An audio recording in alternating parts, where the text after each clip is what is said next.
Hello students, आज की इस वीडियो में मैं आपको बताने वाला हूं 11th क्लास का जियोग्राफी का जो फाइनल पेपर होने वाला है 2025 में, यानी कि 22 फरवरी 2025 को जो पेपर होगा उसके लिए आपको ये वाला पेपर ज़रूर सॉल्व करना चाहिए। इस टाइप के क्वेश्चंस आपको एग्जाम में देखने को मिलेंगे। शुरू करते हैं वीडियो को। मैं हूँ अजय और आप देख रहे हैं CCL चैप्टर। लेकिन वीडियो शुरू करने से पहले आपको बता दूं, अगर आपको हरियाणा बोर्ड 11th क्लास के किसी भी सब्जेक्ट के old question paper, model paper या इंपॉर्टेंट क्वेश्चंस की वीडियो देखनी है, डिस्क्रिप्शन में प्लेलिस्ट का लिंक मिल जाएगा, वहां से देख सकते हो। उसके अलावा आपको एक वेबसाइट बता देता हूं, गूगल पर जाओ और ये नाम सर्च करना cclchapter.com। इसमें हरियाणा बोर्ड का सेक्शन मिलेगा इस वेबसाइट पर। वीडियो के लास्ट में आपको विजिट करके भी दिखा दूंगा इस वेबसाइट पर कहाँ पर क्या क्या मिलेगा। बहुत सारा स्टडी मटेरियल आपको इस वेबसाइट से मिल जाएगा देखने को। इस वीडियो में मैं आपको ये वाला जो पेपर है, ये आपका एक प्रैक्टिस पेपर है, मॉडल पेपर, हरियाणा बोर्ड का ऑफिशियल मॉडल पेपर है ये, और इस पेपर का सॉल्यूशन कराऊंगा और साथ में आपको बताऊंगा कि आपको एग्जाम के लिए क्या क्या जो है पढ़कर जाना चाहिए ज्योग्राफी सब्जेक्ट में, जो जिससे आप एग्जाम में अच्छा स्कोर कर सको। आपका जो है 60 नंबर का पेपर आएगा, 3 घंटे का आपको टाइम दिया जाएगा। अब इसमें पेपर के अंदर पहले जो है सेक्शन ए आता है। सेक्शन ए के अंदर देखते हैं क्वेश्चंस। पहले मैं आपको बेसिक क्वेश्चंस करा देता हूँ, बता देता हूँ कैसे कैसे क्वेश्चंस आएंगे। उसके बाद मैं आपको बताने वाला हूँ कि आपको पढ़ना क्या क्या है इस सब्जेक्ट के लिए। तो क्वेश्चन 1 है, geography studies the differences of phenomena usually related in different part of the earth surface, who gave this definition. तो ये किसने दी थी? एल्फ्रेड हार्टर ने दी थी। बी ऑप्शन सही रहेगा हमारा।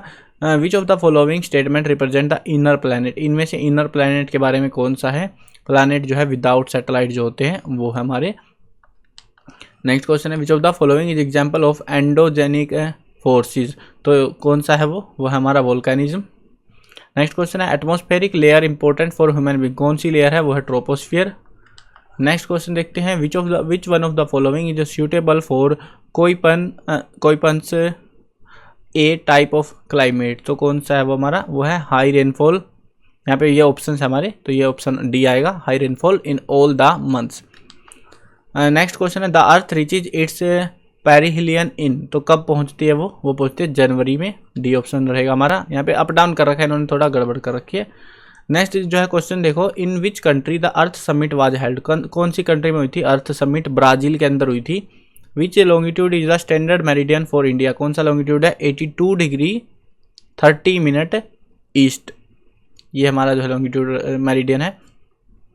नेक्स्ट क्वेश्चन देखो, 9th क्वेश्चन, इसमें जो है आपको असर्शन रीजन टाइप के क्वेश्चन जो है देखने को मिलेंगे। इसके अंदर देखते हैं, consider the following statement, statement को पढ़ना है, उसके बाद उसके बेसिस पे हमें आंसर्स करने हैं। इन्होंने देखो हिंदी में लिखना ही भूल गए शायद, इंग्लिश में या लिखा हुआ नहीं, इंग्लिश में इस वाले क्वेश्चन में नहीं लिखा हुआ इन्होंने, इसमें तो लिखा हुआ देखो यहाँ पे, इसमें नहीं लिखा हुआ। सैम्पल पेपर है ये, ऐसे जल्दीबाजी में जुगाड़बाजी करते हैं। चलो देखते हैं। अभिकथन दिया हुआ, भारत अपनी भौगोलिक विशेषताओं के कारण विविध जलवायु का अनुभव करता है। बिल्कुल सही स्टेटमेंट है। कारण दिया है कि भारत की जलवायु अक्षांश, ऊंचाई, समुद्र से दूरी और पर्वत श्रृंखलाओं की उपस्थिति जैसे कारकों से प्रभावित होती है। ये भी बात सही है, ठीक है। ये दोनों चीज़ें, दोनों स्टेटमेंट हमारी सही है। अब हमें जांचना है कि क्या अभिकथन के लिए कारण जो है वैलिड दिया हुआ है।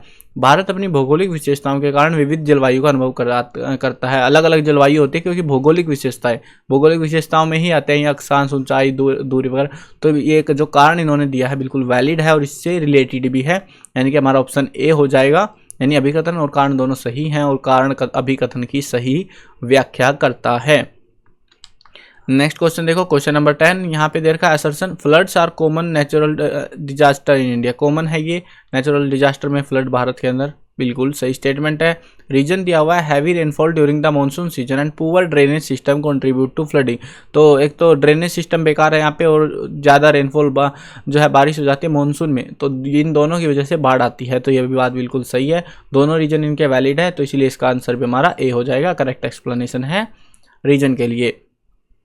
तो आपको ऐसे करते हुए 10 जो है एमसीक्यू मिलेंगे, जिनमें 2 असर्शन रीजन टाइप के क्वेश्चन मिल जाएंगे और बाकी 8 जो है नॉर्मल क्वेश्चंस मिल जाएंगे, ठीक है, जिनमें आपको 2 के नॉर्मल आंसर रहेंगे। 6 एमसीक्यू है स्टैंडर्डली देखा जाए तो, 1 नंबर के रहेंगे ये आपके। उसके बाद आएगा सेक्शन बी। सेक्शन बी के अंदर जैसे कि what do you mean by aerial diffraction, ठीक है, ऐसे ही जो है नेबुलर हाइपोथेसिस के बारे में, neap tide, ecological adaptation, social forestry, ये जो है इस टाइप से क्वेश्चन मिलेंगे 16 तक में। क्वेश्चन में और एक्स्ट्रा भी मिलेगा, दोनों में से एक अटेम्प्ट कर सकते हो। फिर आएगा सेक्शन सी। सेक्शन सी इन्होंने जो है ना आंसर की लिमिट भी बता रखी है, 50 से 70 वर्डों में कितनों में लिखना है। सेक्शन सी में आपको जो है 3 नंबर वाले क्वेश्चन मिलेंगे 6, जिनमें आपको जो है इस तरीके से कुछ क्वेश्चन देखने को मिलेंगे, और में जो है लास्ट क्वेश्चन आपको जो है कुछ और में देखने को मिलेंगे 2 क्वेश्चन। उसके बाद आएगा सेक्शन डी। सेक्शन डी के अंदर आपको 5 नंबर के 3 क्वेश्चन मिलेंगे, और तीनों क्वेश्चन में और में मिलेगा, मतलब ये वाला कर लो या ये वाला कर लो, ये वाला कर लो या ये वाला कर लो, इस तरीके से आपको मिलेगा।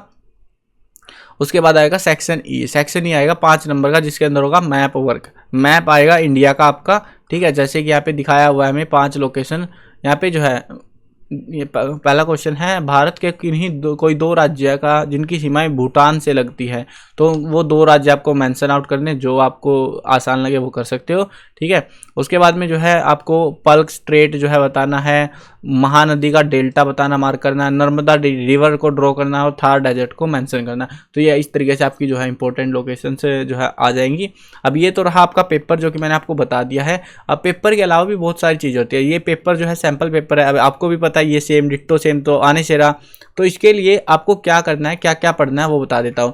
डिस्क्रिप्शन में वेबसाइट का लिंक देखने को मिल जाएगा। इंपॉर्टेंट क्वेश्चन सारी चीज़ें इस पर मिलेंगी, cclchapter.com। इसमें हरियाणा बोर्ड में आ जाना।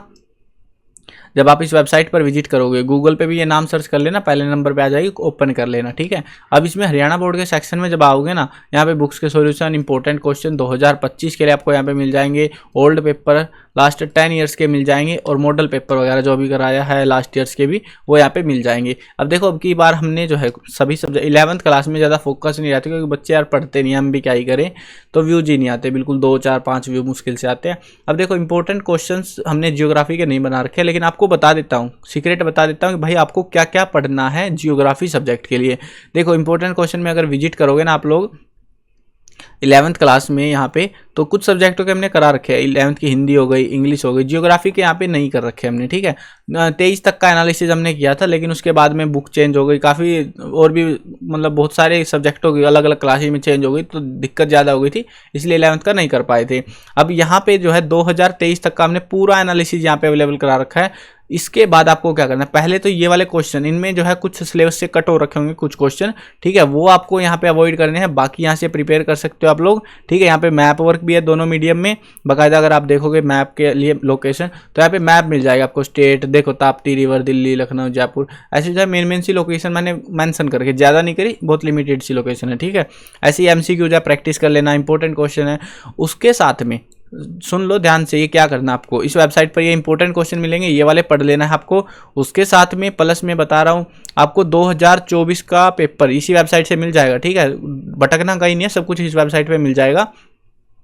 2024 का ओल्ड क्वेश्चन पेपर प्लस में जितने मॉडल पेपर हमने अवेलेबल करा रखे 11th क्लास के लिए, सारे के सारे मॉडल पेपर प्लस में टेक्सचुअल क्वेश्चन, ये कर लेना, आपका जो है 90+ स्कोर हो जाएगा। ये सारा कॉम्बिनेशन करने से अगर समझ नहीं आ रहा हो कि भाई ये क्या करना है इतना सारा कुछ, तो सिंपल एक तरीका बता देता हूँ, ओल्ड पेपर कर लो जितने मिले सारे के सारे, मॉडल पेपर जितने मिले सारे के सारे कर लो, और टेक्सचुअल क्वेश्चन कर लो, ठीक है। ये चीज़ें कर लो, ठीक है, इनसे भी आपको पूरी हेल्प मिलेगी, अच्छा जो है आप स्कोर कर सकते हो। लेकिन कभी कभी कुछ पेपर्स ऐसे होते हैं अवेलेबल नहीं होते, यूट्यूब वगैरह पे कोई डाल देता है, तो उनको भी हम लिख के ऐसे अरेंजमेंट करा देते हैं, कर देते हैं। तो इसलिए इंपॉर्टेंट क्वेश्चन मेहनत का काम हो जाता है, उनको एनालाइज करना, उसके बाद में बुक्स में से भी क्वेश्चन सिलेक्ट करना। तो इसलिए मैंने कहा था कि 24 वाले पेपर को सिर्फ कर लेना, वो इसमें ऐड ऑन नहीं है। उसके अलावा मॉडल पेपर्स की प्रैक्टिस कर लेना, ठीक है।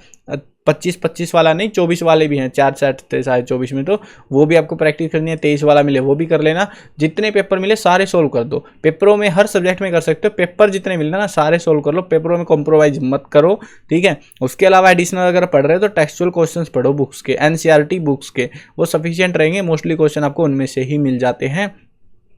आई होप क्लियर हो गया होगा। और हाँ, अगर अभी तक वीडियो देख रहे हो कमेंट्स में जरूर बताना कि सर हमने वीडियो को कंप्लीट देखा है और इसी स्टेप्स को फॉलो करेंगे। चलो मिलते हैं नई वीडियो में, और चैनल पर नए हो, सब्सक्राइब नहीं किया है तो सब्सक्राइब भी कर लेना। मिलते हैं नई वीडियो में, बाय बाय।